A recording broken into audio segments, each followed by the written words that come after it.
বাহরাইনে আলোচনা সভা এবং দোয়া মাহফিল করেছে বাংলাদেশ জাতীয়তাবাদী যুব দলের বাহরাইন শাখা। বৃহস্পতিবার মহারক শহরের একটি রেস্তোরাঁয় আয়োজন করা হয়। অনুষ্ঠানে মোহাম্মদ মাহমুদুল হাসানকে মহারক শাখার যুব দলের সভাপতি এবং আবিদুল রহমানকে সাধারণ সম্পাদক এবং শাহাদাত হোসেনকে সাংগঠনিক সম্পাদক করে 41 সদস্য বিশিষ্ট কমিটি ঘোষণা করা হয়। একই সাথে বিএনপির ভারপ্রাপ্ত চেয়ারম্যান তারেক রহমান ঘোষিত রাষ্ট্র কাঠামো মেরামতের 31 দফা তুলে ধরা হয় আলোচনা সভায়। সভাপতিত্ব করেন বাহরাইন কেন্দ্রীয় যুবদলের সভাপতি আলাউদ্দিন গাজী, পরিচালনা করেন শোয়েব হোসেন এবং আলমগীর হোসেন। প্রধান অতিথি ছিলেন বাহরাইন কেন্দ্রীয় বিএনপির সভাপতি আখতারুজ্জামান মিয়া। বিশেষ অতিথি সংগঠনের সিনিয়র সহসভাপতি জামাল উদ্দিন ভূঁইয়া, মানামা মহানগর যুবদলের সাধারণ সম্পাদক রোমেন আহমেদ এবং মিজানুর রহমান সহ অনেকে। নবনির্বাচিত কমিটির সকলকে জাতীয়তাবাদী যুবদল বাহরাইন কেন্দ্রীয় কমিটির পক্ষ থেকে শুভেচ্ছা এবং অভিনন্দন জানাচ্ছি।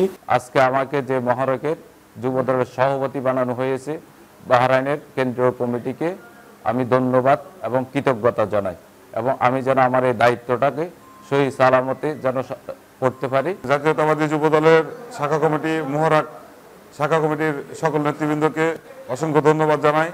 ওনারা বাহরাইনে নির্বাচনে সক্রিয় অংশগ্রহণের জন্য